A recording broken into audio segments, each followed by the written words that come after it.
مجھے ایک صاحب نے سوال پوچھا، کہنے لگے میلاد کس کو منانا چاہیے؟ میں نے کہا اس بیٹی کو منانا چاہیے میلاد جو زندہ ہوتی تھی تو دفن کر دیا جاتا تھا، پر میرے رسول نے فرمایا اب جو بیٹی پالے گا نا میں اس کا بازو پکڑ کے جنت میں ساتھ لے کے جاؤں گا۔ میں نے کہا میلاد اس ماں کو منانا چاہیے جس کا بیٹا گلے میں رسی ڈال کے ماں کو منڈی میں بیچ آتا تھا۔ میرے مصطفیٰ کریم نے فرمایا جنت 7 آسمانوں کے اوپر سدرۃ المنتہا کے پاس تھی، پر میں نے وہاں سے کھینچ کے لا کے ماں کے قدموں کے نیچے رکھ دی ہے۔ میلاد اس باپ کو منانا چاہیے جس کی اولاد ڈنڈوں سے مارتی تھی، پر رسول کریم علیہ السلام نے فرمایا سن لو سن لو سن لو، اب جس کا ابا راضی ہوگا اسی کا اللہ راضی ہوگا۔ میں نے کہا میلاد اس غریب کو منانا چاہیے جو بھینس کی طرح بکری کی طرح منڈی میں بکتا تھا، پر مصطفیٰ نے کالے رنگ والے حبشی غلام کو سینے سے لگا کے کہا غریبوں کو چھوٹا نہ سمجھنا، میں اللہ کے رسول جب جنت میں جاؤں گا تو آگے بھی غریب ہوں گے، پیچھے بھی غریب ہوں گے، دائیں بھی غریب ہوں گے، بائیں بھی غریب ہوں گے۔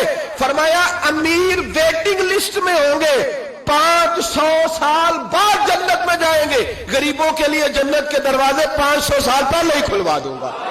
اسے منانا چاہیے، میلاد منانا چاہیے۔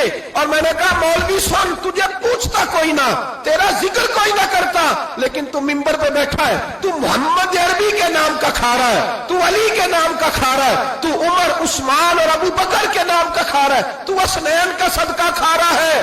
تجھے نہ تیری کبھی کسی نے برادری پوچھی، نہ کبھی تیرا کسی نے ایڈریس پوچھا، نہ کبھی کسی نے تیری سند پوچھی۔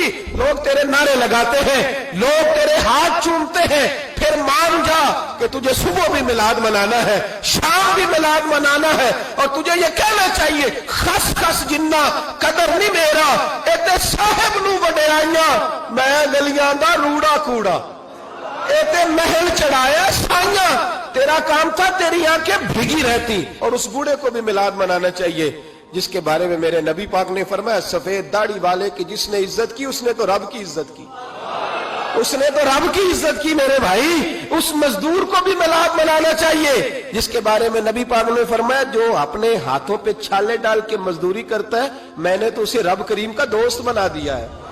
ہر اس طبقے کو میلاد منانا چاہیے جسے میرے رسول نے عزت عطا فرمائی۔ اس بہن کو بھی میلاد منانا چاہیے جس کے بارے میں نبی پاک نے فرمایا اگر کسی کا باپ چلا جائے اور اس کے حصے میں بہنیں آ جائیں، 4 بہنیں، 3 بہنیں یا 2 بہنیں بیاہ کے جو آیا تپے سے، میرے محبوب نے فرمایا میری انگلیاں جڑی ہوئی ہیں نا، اس طرح میں اسے اپنے ساتھ جوڑ کے جنت میں لے کے جاؤں گا۔ اس بہن کو میلاد نہیں منانا چاہیے۔ میرے رسول پاک نے فرمایا جس کی بیٹی واپس آ جائے، طلاق ہو گئی یا بیوہ ہو گئی، واپس آ گئی، نام بچ سکی، واپس آ گئی، فرمایا واپس آنے والی بیٹی کی جو باپ خدمت کرے گا، میرے رسول پاک فرماتے ہیں میں قیامت میں اس کا سفارشی بنوں گا۔ تو اس بیوہ کو اور طلاق یافتہ کو میلاد نہیں منانا چاہیے، وہ اس رسول کا ذکر نہیں کرے گی جس نے اتنا درجہ دے دیا، اتنا نواز دیا۔ اور تجھے تو صبح و شام میلاد میلاد کرنا چاہیے تھا، تجھے تو صبح و شام درود درود کرنا چاہیے تھا، سلام کے گجرے بھیجنے چاہیے، یا رسول اللہ یا رسول اللہ کہتے تیری زبان جو ہے وہ ہر وقت تر رہنی چاہیے تھی۔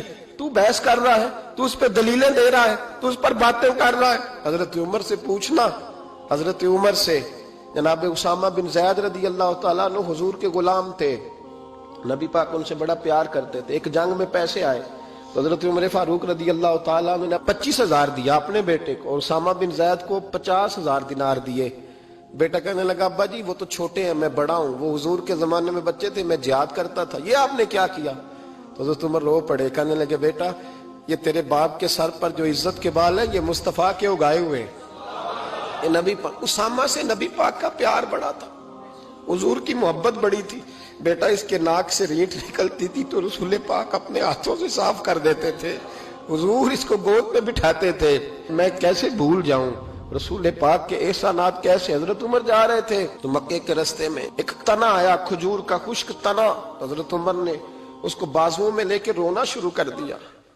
عمر کیا ہوا؟ کہنے لگے یہاں تو میں اونٹ چرایا کرتا تھا، یہاں اور میرا باپ مجھے مارا کرتا تھا، دیکھو آج عمر نعرہ لگاتا ہے تو کیسر و کسرا کام، او بھائی اصلہ نال جے نیکی کریے، ہاں ہاں ہاں ہاں اصلہ نال